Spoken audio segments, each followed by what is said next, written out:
हमारे तख्ती टांग करके घूम रहा है। आजाद समाज पार्टी के आपसे सबसे बड़ा सवाल तो ये उठता है कि जब आपके वर्ग का एक दलित मुख्यमंत्री भी हुआ, आदरणीय सुश्री मायावती जी मुख्यमंत्री रही, सब कुछ रहा, इतने दिनों में भी आपका जो वर्ग है वो जस के तस दिखाई पड़ता है। आपको नई पार्टी बनाने की क्या आवश्यकता पड़ी? देखिए, जो मान्यवर कांसीराम साहब थे, उन्होंने जो मूवमेंट चलाया था बहुजन हिताय बहुजन सुखाय, वो बीएसपी में जो है वो जो विचारधारा थी वो कहीं ना कहीं विलुप्त हो चुकी है। हम लोग जब तक अपने मूवमेंट को लेकर के नहीं चलेंगे तब तक हमारा कहीं कल्याण नहीं हो सकता है। जैसे अभी बीजेपी की सरकार में देख लीजिए, हाथरस कांड जो हुआ था, क्या हिंदू धर्म में कोई रिवाज है जो रात को 100 जलाया जाता है? लेकिन नहीं, क्योंकि वो हिंदू थोड़ा ना थी, क्योंकि वो तो चुनाव के समय में सिर्फ हिंदू हो जाते हैं दलित, बाकी वो हमेशा दलित ही रहते हैं। जब हिंदू धर्म में कोई रिवाज ही नहीं है तो रात में जलाने का, तो फिर उसको क्यों जलाया गया? क्यों? क्योंकि ये सरकार जो है वो दलितों की सरकार नहीं है, दलितों की हितैषी सरकार नहीं है। प्रधानमंत्री जी चुनाव जब आता है तब मजदूरों के साथ में खाना खाते हैं, और जबकि स्थिति ये देश की है कि भारत जो है 101 नंबर पे है भुखमरी की कगार पे, और ICMII की रिपोर्ट कहती है कि मोदी सरकार ने 5000 करोड़ रुपए अपने विज्ञापन पर खर्च किए हैं। ये पैसा क्या उनके बाप का है क्या? ये सरकार पैसा कहाँ से खर्च कर रही है? एक प्रश्न आपसे कर रहा हूँ। पहली बार उत्तर प्रदेश में एक नया संगठन आया है भीम आर्मी के नाम से। ये पहला दलितों का संगठन उभर करके सामने आया है। तो बहुजन समाजवादी पार्टी का और आजाद समाज पार्टी है, इन दोनों का एजेंडा और इन दोनों का जो भी मैनिफेस्टो वो एक ही है। आप जो है अब की विधानसभा के चुनाव में अपने आप को किस जगह पर आंक रहे हैं? ये हम कह रहे हैं कि इस बार की जो पार्टी जो चुनाव चल रहा है, इसमें कहीं ना कहीं हमारी भूमिका जरूर रहेगी। बगैर हमारी भूमिका के कोई भी सरकार अपनी जो है सरकार नहीं बना सकती, कोई भी पार्टी अपनी सरकार नहीं बना सकती। आप कहना चाहते हैं आप दलित जो वोट है आपका, आपका निजी वोट बैंक है, उसमें आप कितने प्रतिशत तक एंट्री कर रहे हैं? ये खैर अभी तो चुनाव का काफी समय है, ये तो भी नहीं कहा जा सकता है। आपकी पार्टी नहीं है, अभी बिल्कुल आई है, सामने पहला शायद चुनाव लड़ेगी। तो आप जो है विधानसभा चुनाव में अपने स्तर को कहां तक आंक रहे हैं, इस बारे में बताएं। ये मान के चलिए, उत्तर प्रदेश में तो खैर पहला चुनाव है, लेकिन इससे पहले बिहार में जो चुनाव हुआ था उसमें हम लोगों को काफी सपोर्ट मिला था, काफी संख्या में जो है वोट भी मिले थे।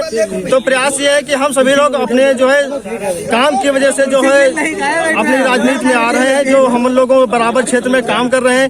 अगर कोई समस्या होती तो 100 नंबर से पहले भीम आर्मी पहुंचती है, ये सभी लोग जानते हैं। चलिए मिलते हैं थोड़ी देर के की ताकत रखिए, और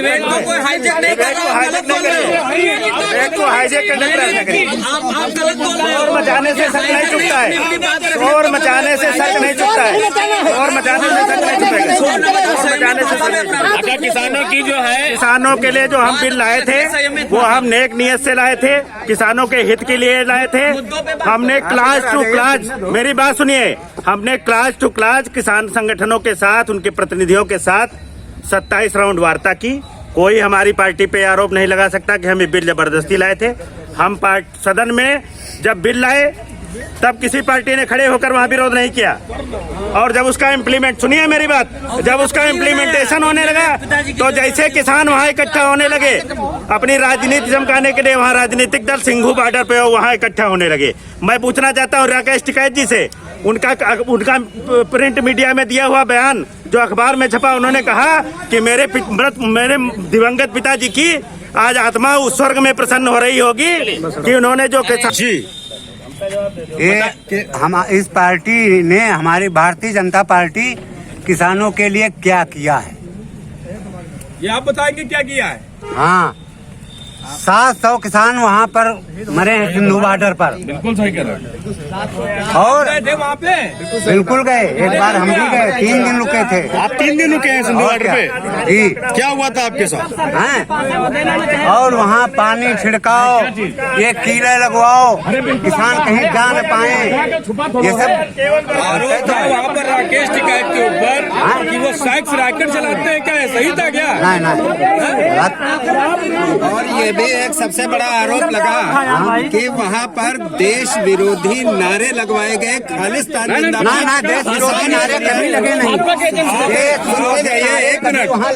एक मिनट, किसान यूनियन का अगर वो बहुत बड़ा आंदोलन था तो देश के किसानों का था। देश किसानों का था। खालिस्तान जिंदाबाद के नारे लगाने का क्या उचित? ना खालिस्तान नारे है ना।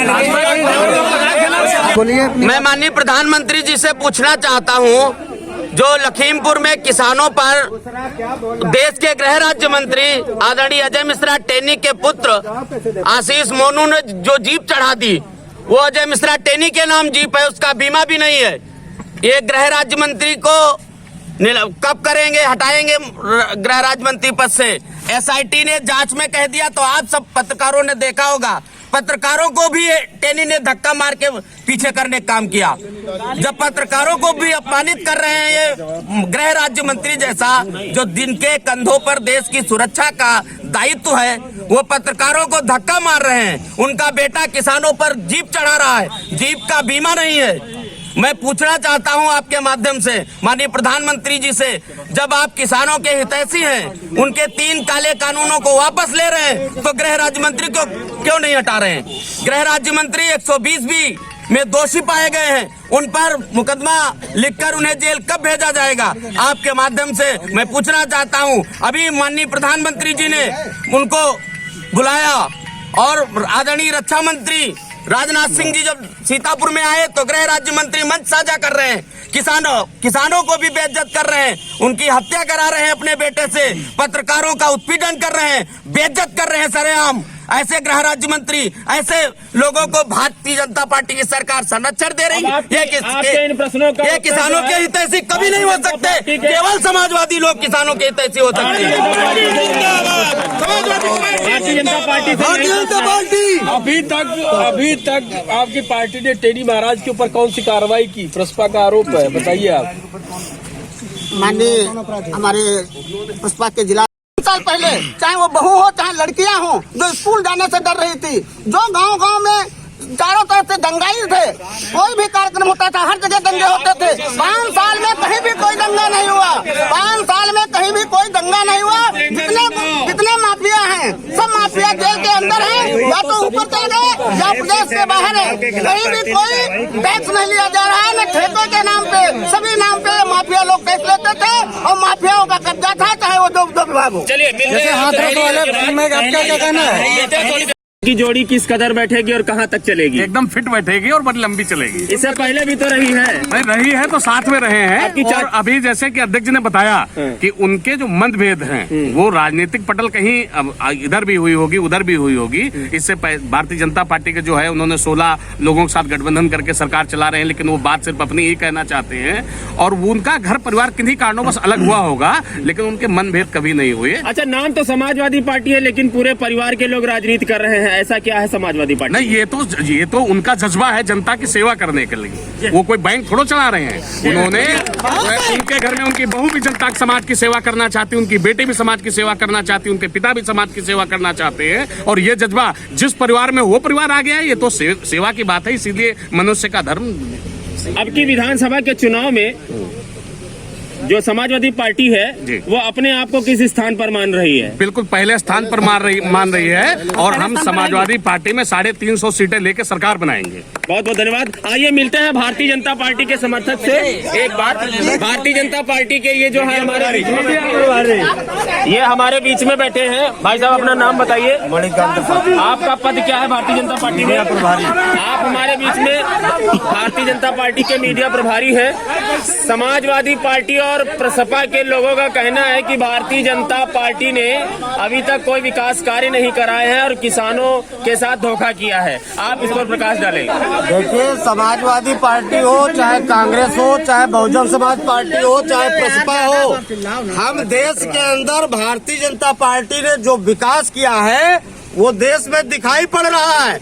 ये पार्टियां, विपक्षी पार्टियां बरगलाने का काम कर रही, उनको ये ज्ञान ही नहीं है कि भाजपा पार्टी ने, जो भाजपा की सरकार ने काम किया है वो पूरे देश में दिखाई पड़ रहा है। देश तो देश, विश्व स्तर पर दिखाई पड़ रहा है। विश्व स्तर पर मोदी जी ने अपना प्रस्ताव जो रखा है, खाका रखा विकास का, उसका आज विश्व देख रहा है। हमारे देश के अंदर इतनी रेलवे के पुल बने हैं, इतनी ट्रेनें, मेट्रो ट्रेनें चल रही हैं, इतनी सड़कें, लंबी लंबी हाईवे बन रहे हैं। उत्तर प्रदेश के अंदर 6 हाईवे बनाए गए हैं।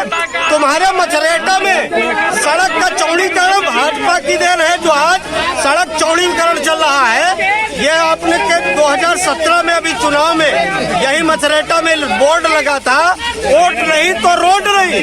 तब ये सपा के गुंडे कहाँ गए थे, हम ये कहना चाहते हैं।